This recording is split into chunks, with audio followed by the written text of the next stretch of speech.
Amyuka Sipiika wa palamenti Jacob Oulanya y'omu ku beegasse ku kaweefube wa Presidenti Museveni ow'okutambula ng'akabonero okulwanyisa enguzi ekudde ejjembe mu ggwanga naddala mu bitongole bya gavumenti.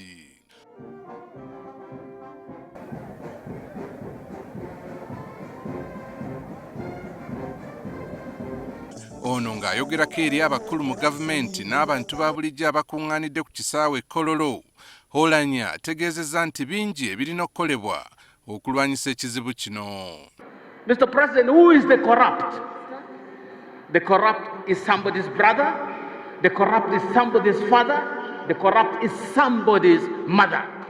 The corrupt are our grandparents.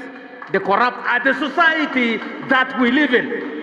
Oulanya ategeezezza ng'okulwanyisa enguzi bwe kiteetaagisa muntu kusooka kufuuka mukulembeze. You may be a head teacher, that is your front line. You may be a commander of the military, that is your front line. Ono abadde taluma mu bigambo bye alangidde abakungu ba gavumenti bangi abeefuula abalwanyisa enguzi emisana ate bwe buziba ne bakola ebyewuunyisa.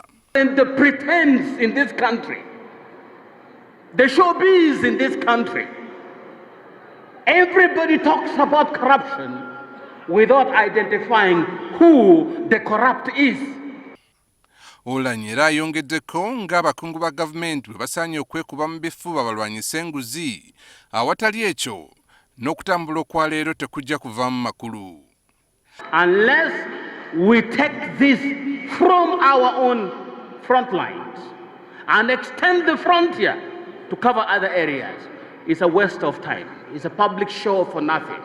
I come because it's a public show, but deep down I know we are going right back to practice the same damn corruption that we claim to fight.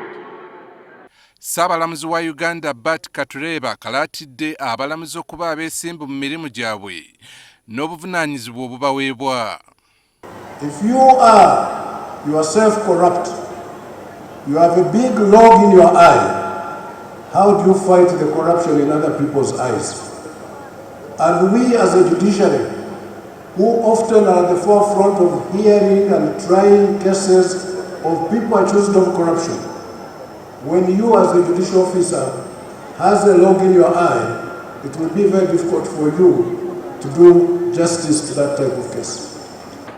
Kati bannayuganda kye balindidde kwe kulaba oba essuula eno empya eguddwawo omukulembeze w'eggwanga okulwanyisa enguzi n'obukenuzi oba oliawo enaatwaliramu abanene mu gavumenti ku mulundi guno. Aaron Mukama, NTV, Akawungeezi.